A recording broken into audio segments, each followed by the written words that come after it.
मध्य प्रदेश के एक साहब हैं। ये मध्य प्रदेश पुलिस में काफ़ी ऊंचे ओहदे पर हैं। ओहदे का नाम एआईजी यानी कि साहब मध्य प्रदेश पुलिस में एआईजी हैं और इनका नाम राजेश मिश्रा है। राजेश मिश्रा पर जयपुर की एक फैशन डिजाइनर ने उत्पीड़न और पैसे वसूलने के आरोप लगाए हैं। हैरानी की बात तो यह है कि राजेश मिश्रा पर जो आरोप लगे हैं उनकी पुष्टि भी हो चुकी है, लेकिन फिर भी साहब पर कोई कार्रवाई नहीं हो रही है। साल 2025 के सबसे चर्चित और विवादित मामलों में शामिल इस जांच की रिपोर्ट पुलिस मुख्यालय से मध्य प्रदेश के गृह विभाग तक पहुंच चुकी है, लेकिन आरोप लग रहा है कि एक हाई प्रोफाइल लॉबी इस मामले में सक्रिय है जो हर हाल में राजेश मिश्रा को बचाना चाहती है। इसीलिए जांच रिपोर्ट को आगे बढ़ाने की बजाय फाइल दबा दी गई है। आलम तो यह है कि अब तक मिश्रा को ना कोई नोटिस जारी हुआ है, ना ही उनसे किसी तरह की सफाई मांगी गई है। यानी आरोप गंभीर, सबूत मौजूद, जांच पूरी, फिर भी कार्रवाई जीरो। और ये हाई प्रोफाइल लॉबी इतनी एक्टिव क्यों है, ये भी जान लीजिए। दरअसल इन सबके पीछे जो बड़ी वजह है वो मिश्रा का प्रस्तावित आईपीएस अवार्ड है। अगले साल उन्हें आईपीएस अवार्ड मिलना है और ऐसे में अगर जांच शुरू हो गई तो आईपीएस बनने का रास्ता बंद हो जाएगा। इसीलिए फिलहाल मामला ठंडे बस्ते में डाल दिया गया है।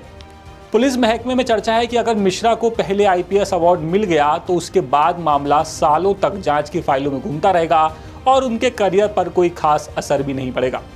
अब जरा आपको ये पूरा मामला बताते हैं।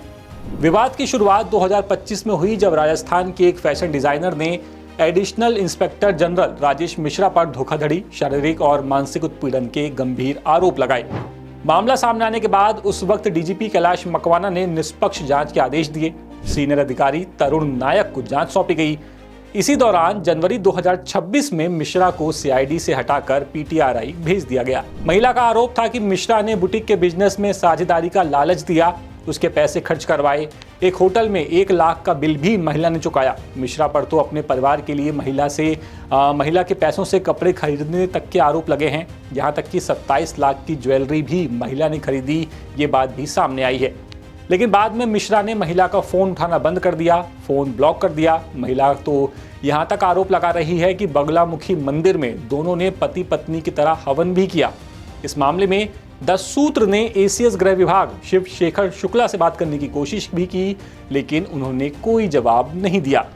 यानी कुल मिलाकर के इस खबर से जो निकल कर के सामने आ रहा है वो यही कि एक हाई प्रोफाइल अफसर को बचाने के लिए जो हाई प्रोफाइल लॉबी एक्टिव है वो शायद ये चाहती ही नहीं कि उस अफसर पर कार्रवाई हो।